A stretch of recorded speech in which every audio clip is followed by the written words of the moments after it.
Welcome back to Up North at 4. I'm now in my hometown of Rhinelander with Bill Vankos from the Rhinelander Historical Society, or is it the Rhinelander Area Historical Society? It's either one of those two. Rhinelander Historical Society. Okay, my first instinct was correct. But anyway, Bill, thanks for joining us on the program. Thank you for having me. So you've been watching these. You know our theme of kind of the early days of each community, and we answer the question of how a community got its name. So we'll start with Rhinelander, Wisconsin. How did it get its start? And just tell us about the early days. Okay, so similar to what the other people were talking about, we have a lot of things in common. We have the timber, we have the rivers, we have railroads. All of those come together. As a matter of fact, yesterday they mentioned the Mason and Donaldson Lumber Company as the lumber broker. Mr. Donaldson lived in Rhinelander. His brother-in-law was a man by the name of John Heisman, who after he passed away, his wife moved to Rhinelander, and that's why he's now out in our Forest Home Cemetery. So there's a lot of connections between these communities. So as other people talked about, the Native Americans were here, first the Sioux and then the Ojibwe, and there were fur traders that were using the rivers as they were going around and trading for furs. And so everyone knew of all of the vast amounts of timber up here. They just weren't sure what they could do with it. So the prevailing thought was the logs would be cut up here in northern Wisconsin. You'd wait till spring until the river was really flowing good, and then the logs would be sent down to a mill, Stevens Point, Wausau, one of the other communities that have sawmills that could handle the wood. The problem with that is there's a lot of falls and a lot of rocks and a lot of twists and turns in the Wisconsin River, and it's very challenging to get the logs down there. It's not a matter of days, it's a matter of weeks or months to get them, because you keep getting log jams and they have to be unsnarled and all of that good stuff. So even though people knew of the timber up here, no one really acted on it because it was too difficult to process it. So enter the Brown family from Stevens Point. The father, Mr. Brown, was a successful businessman. He was a logger and lumbering. He was in farming, a number of things down in Stevens Point. As a matter of fact, their family home is on the site of where Old Main is now for UWSP.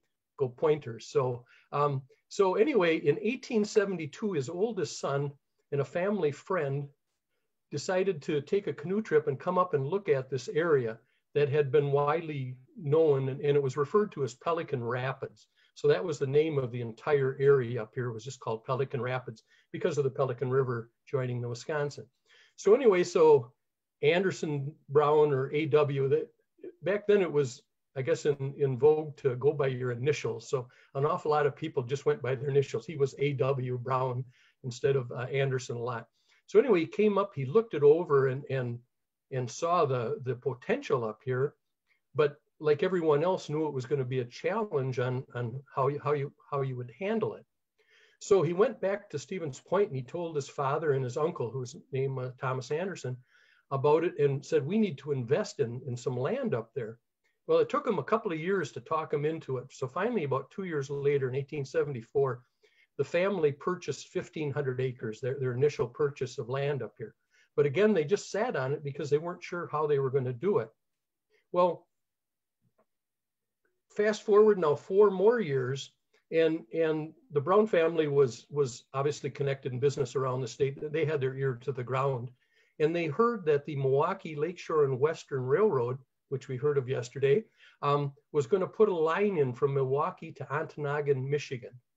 And that was going to come within 15 miles of Rhinelander. So suddenly, Anderson Brown has a different vision than everyone else. Everybody else is thinking we need to harvest timber, shoot it down the river. His idea is now we can process it up here, up where it comes down. So they approached the railroad and said, what would it take for you to extend a line 15 miles from Monaco to Rhinelander? And so they started the negotiations, and they, of course, presented their business case on how many loads of product could be in and out of the community.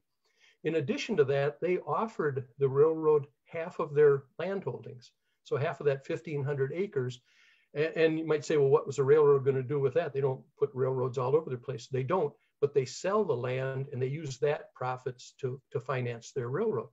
So they offered them they built the business case. They offered them the half of their property. And then to really sweeten the deal, they threw in the last part, which was they offered to name the new village or city after the president of the railroad. So they weren't above schmoozing to get what they wanted. So the president of the railroad, F.W. Rhinelander, so that's how they offered to get the name. Now, by all rights, this should be called Brownsville or Brown or something, because the Brown family is what really got this thing going. But that family was not sentimental. This was a business adventure for them.